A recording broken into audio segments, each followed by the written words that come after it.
Buenas tardes, soy la licenciada Patricia de Rosa, nutricionista egresada de la Universidad de Buenos Aires. Trabajo actualmente en el Centro de Endocrinología, Metabolismo y Nutrición del Sanatorio Las Lomas, en la Clínica de Obesidad del mismo sanatorio.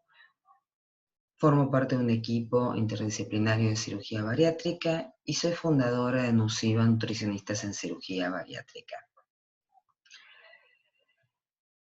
Vamos a hablar un poquito de obesidad. En el 2018 se estableció la Encuesta Nacional de Factores de Riesgo, donde se estableció que 6 de cada 10 pacientes o personas eran obesos, adultos obesos. Y de estos, la mayor parte de ellos, en un 65%, presentaban inactividad física.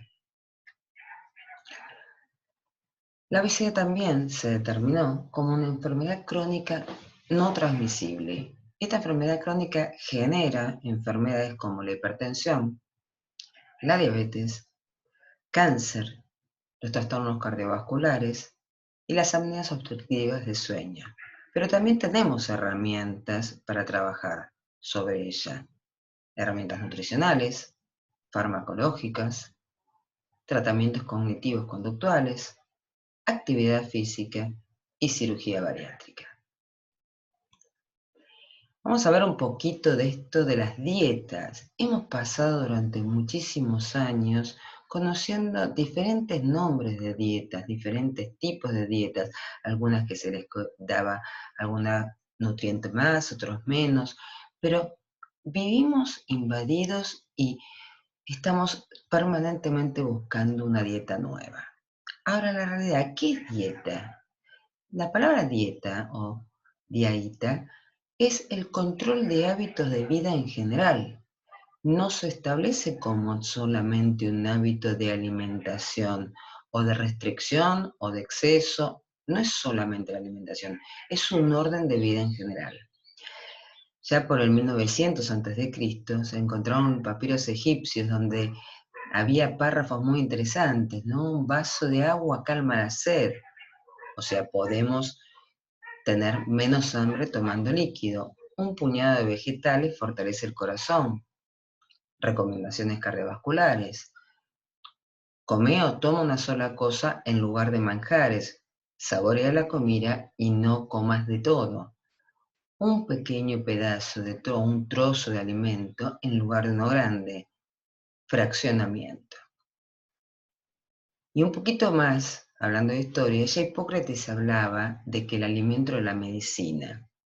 Pero yéndonos un poquito a la época un poco más contemporánea y en nuestro país, en 1928 el doctor Pedro Escudero funda en el Hospital Rawson el Instituto Municipal de Enfermedades Metabólicas, el primer instituto dedicado al estudio de enfermedades metabólicas relacionadas con la nutrición.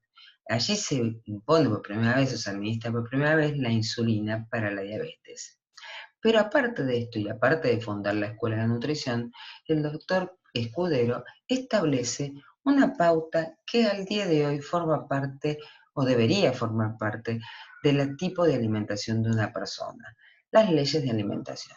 La alimentación debe ser suficiente, completa, armónica y adecuada.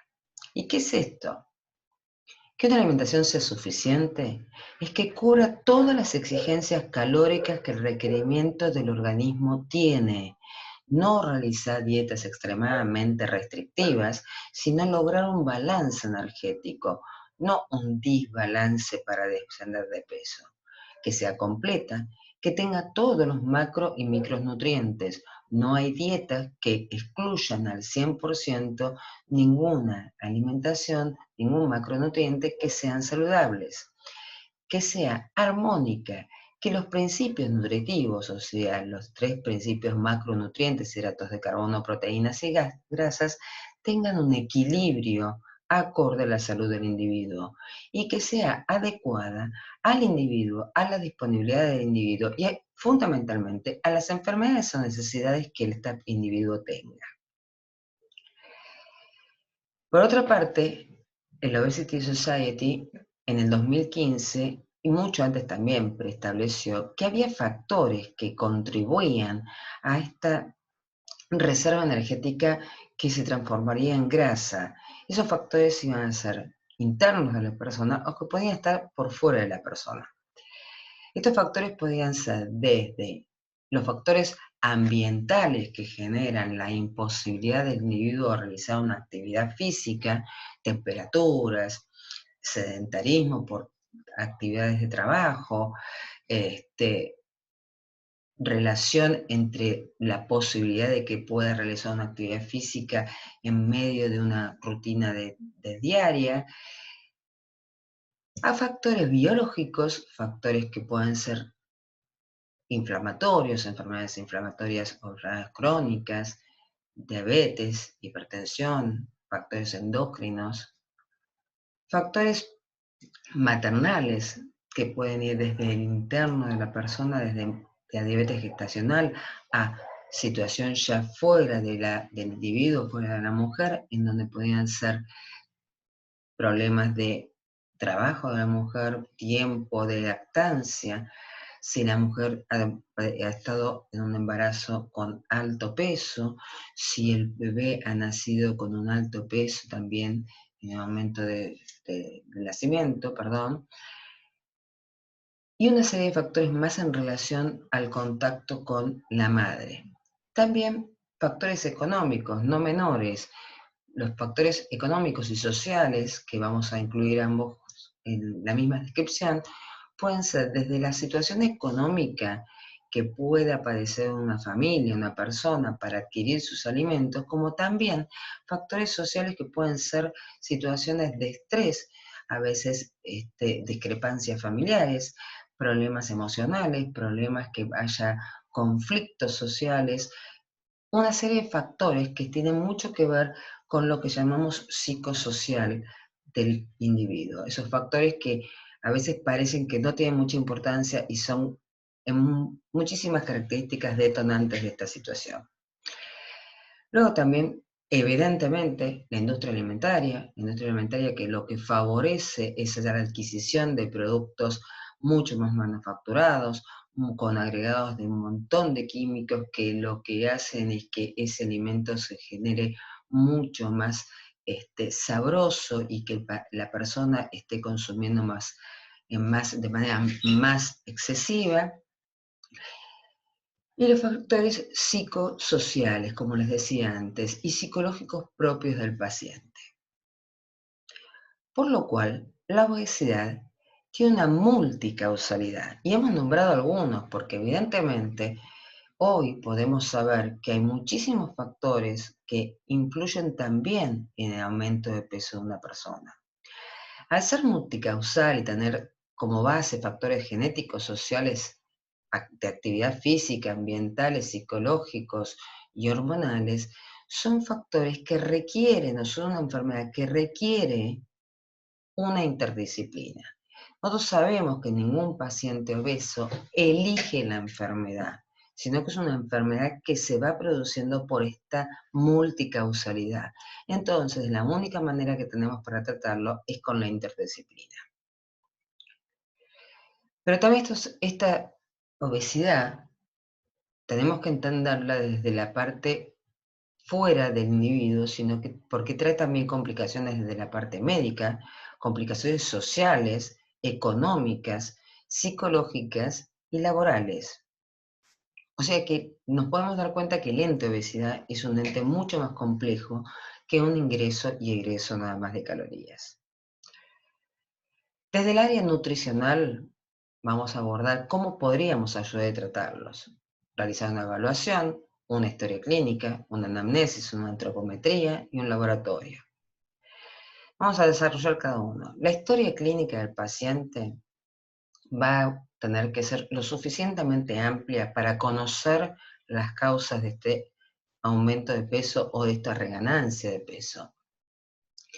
Hay que ver la edad de inicio en la cual comenzó el aumento de peso, qué variabilidad ha tenido el peso fuera de los tratamientos, qué causas posibilitaron este inicio, qué tiempo de evolución lleva, si es un tiempo de evolución muy tardío hay algunos estudios que establecen que, por ejemplo, la respuesta luego de tratamientos quirúrgicos, tratamientos farmacológicos o interdisciplinarios de un paciente que comenzó un exceso de peso en la edad adulta, a veces es mucho más eh, fácil que lo mantenga en el tiempo, porque evidentemente tiene registro de un estado físico y de una alimentación saludable mucho tiempo antes.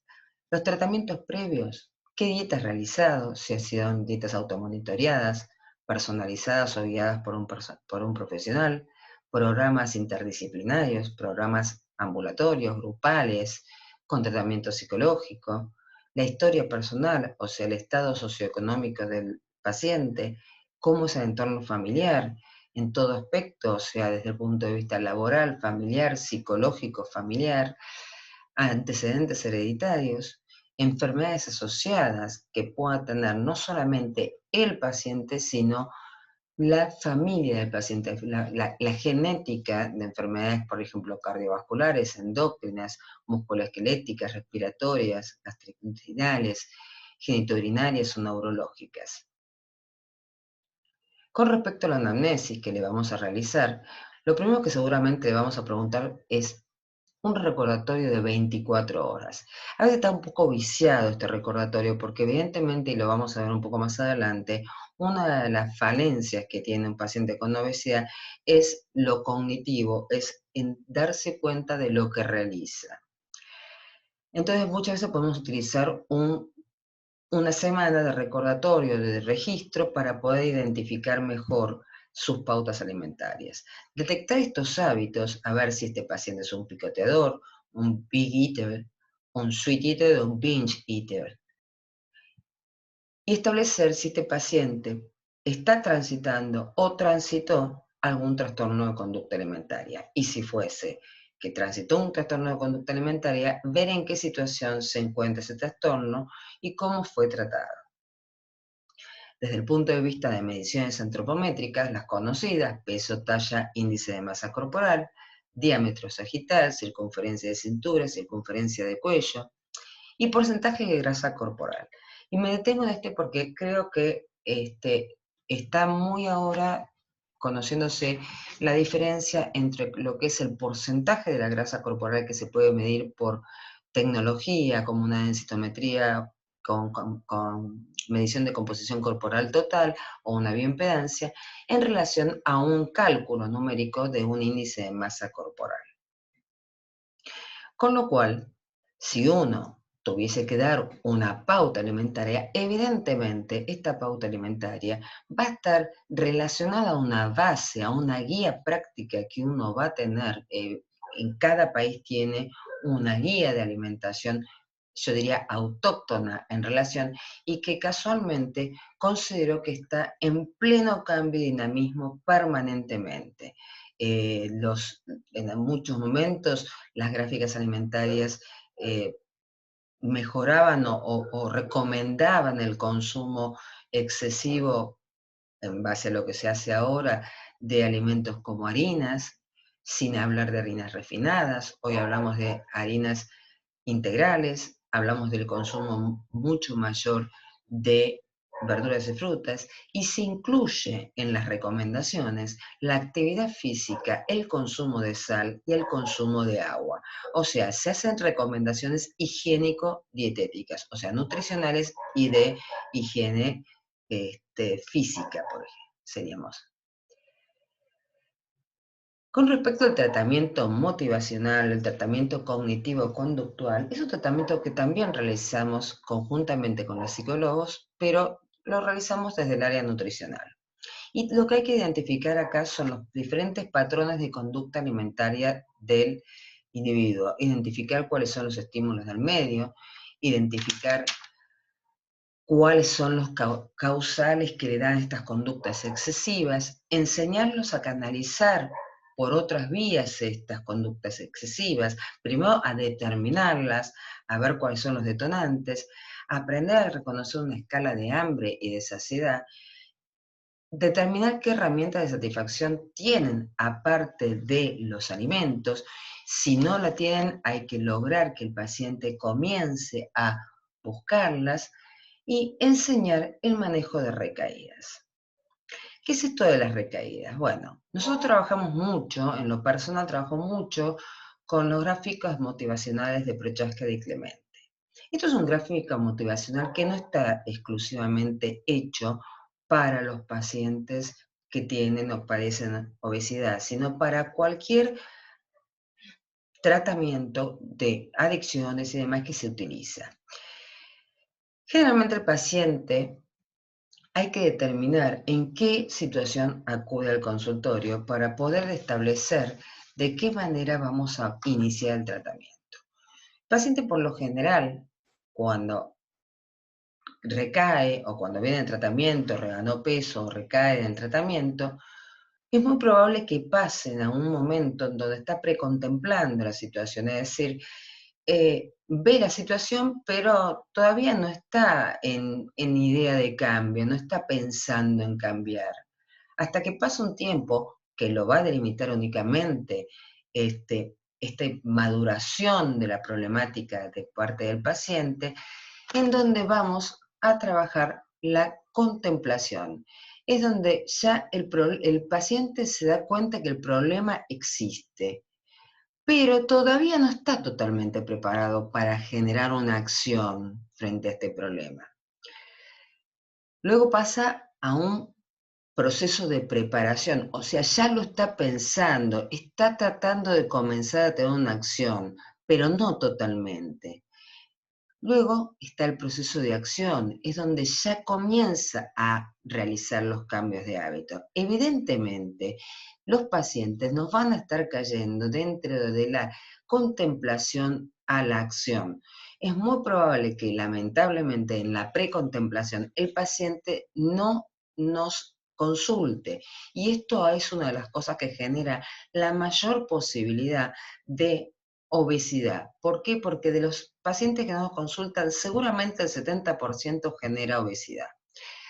Bueno, el paciente que logra entrar en acción y acude al pedido de ayuda del equipo interdisciplinario o de los tratamientos nutricionales y de equipos en general, es muy probable que mantenga ese peso o ese tratamiento por un tiempo, por un largo tiempo, y va a depender hasta que otro detonante externo genere nuevamente esta recaída.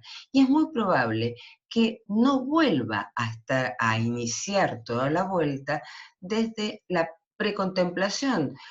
Pero si lo comenzase a realizar desde la precontemplación, este paciente ya estaría en una diferente situación que la primera vez que consultó a un equipo por su obesidad. Creo que este para mí es uno de los abordajes más interesantes que tienen las enfermedades como la obesidad. Con respecto a la actividad física, evidentemente todos sabemos que la actividad física mejora todos los trastornos cardiovasculares. Disminuye la hipertensión, la diabetes, la dislipemia, aumenta el HDL, disminuye los triglicéridos, disminuye la pérdida de masa ósea, mejora muchísimo el bienestar psicológico y evidentemente les va a aumentar las endorfinas en el cuerpo, lo cual es como un feedback positivo al tratamiento, aumenta la tasa metabólica basal y genera un descenso de peso. Las recomendaciones de la OMS es que los adultos de 18 a 64 años deberían acumular un mínimo de 150 minutos semanales de actividad física aeróbica moderada, o bien un mínimo de 75 minutos semanales de actividad aeróbica vigorosa, o bien una combinación equivalente a la moderada y a la vigorosa. La actividad aeróbica se realiza en sesiones importantes de 10 minutos como mínimo. Uno no puede hacer un skipping y hacer 2 minutos y parar. Tiene que tener 10 minutos como mínimo. Para obtener mayores beneficios en muchos adultos, se recomienda incrementar estos 150 hasta 300 minutos semanales de actividad física aeróbica, o bien 150 de aeróbica cada semana vigorosa o la combinación equivalente entre la moderada y vigorosa. Y se debería ejercitar básicamente pares musculares con fortalecimiento de grupos musculares. Y ahora sí, recuerden el índice de masa corporal y recuerden la masa muscular. Fíjense la diferencia de estas gráficas. El paciente que tenemos de 85 kilos, lo encontramos con un 80 de altura, el índice de masa corporal es lo mismo, acá hay un error en la diapositiva, este paciente pesa mucho más, no pesan igual y tienen el mismo índice de masa corporal. ¿Esto por qué pasa? Porque lo que en realidad debemos medir es la cantidad de masa magra que el paciente tiene. Por eso las mediciones vía DEXA o vía densitometría. El porcentaje de grasa corporal es lo que va a determinar el grado también de obesidad. La OMS determinó que la obesidad se definía por un excesivo acúmulo de grasa en el cuerpo. Con lo cual, hoy yo diría si no es más importante determinar la acumulación de grasa que el índice de masa corporal. Y hablando de masa muscular, nos podemos encontrar con que la masa muscular del hombre constituye una reserva proteica de más del 45% del peso corporal total. Es el principal reservorio de aminoácidos para mantener la síntesis proteínica en tejidos y órganos en ausencia de una absorción inadecuada o en la presencia de una absorción inadecuada del intestino. Es el mejor captador de glucosa, es la mayor fuente de precursores gluconeogénicos al hígado y contribuye en gran medida a la oxidación de las grasas. Por eso me interesó poner esto, porque la sarcopenia a veces se considera como solamente de pacientes muy delgados, y no, hay una obesidad sarcopénica. Un adulto mayor con una disminución de masa muscular, disminución del metabolismo, genera una obesidad sarcopénica. Un adulto mayor con aumento de masa grasa, inflamación, o sea, un proceso inflamatorio crónico que genere diabetes o insulinoresistencia, también puede generar una obesidad sarcopénica. Evidentemente, en ningún lado se expone la variable actividad física. Ahora, si estos pacientes también a su vez disminuyen la actividad física, es muy probable que se produzca una obesidad sarcopénica. Por eso también es tan importante la medición de masa muscular de un paciente. El último de los tratamientos, uno de los más modernos, diríamos, fuera de los farmacológicos, que ya, bueno, la doctora habló previamente muy detalladamente, la cirugía bariátrica fue determinada como para una evidencia actual disminuir las enfermedades como diabetes, hipertensión, que estén mal controladas. Lo que está un poco en tema es lo que determina la ley de obesidad, que esto lo va a hablar el doctor Brigaites posteriormente, y lo que determinan las evidencias actuales. Un índice mayor de 35 es obesidad, y si este paciente tiene diabetes, se encontraría muy beneficiado con la cirugía bariátrica. Por último, si el tratamiento nutricional no funcionó, el tratamiento farmacológico tampoco, la actividad física conjuntamente con los 3 tratamientos no funcionaron, y el paciente tiene criterios de selección para una cirugía bariátrica, tal vez su mejor solución va a ser la cirugía bariátrica. Como resumen, quisiera hablar de un poquito de mantenimiento a largo plazo, que lo fundamental es que el paciente tenga un control periódico con los profesionales, el haber descendido no le certifica mantener el peso, que mantenga una actividad física periódica y acorde dentro de esta gráfica que estamos hablando, que incluye la alimentación, la actividad física, la ingesta de agua, que exista el automonitoreo, que detecte sus recaídas, que pueda aprender de sus recaídas, que establezca situaciones de alerta y muchas veces que utilice aplicaciones para la actividad física o recordatorios o inclusive cuando ve que está, como decimos, tecleando, es probable que utilice mejor un recordatorio desde el punto de vista del registro de alimentación. Lo más importante es empoderar al paciente y concientizarlo, pero que la enfermedad de la obesidad es una enfermedad crónica y que requiere tratamiento de por vida. Y lo más importante para nosotras, las nutricionistas, es poderles transmitir que ellos también tienen el poder en sus manos para que puedan trabajar anticipadamente a una obesidad. Muchas gracias.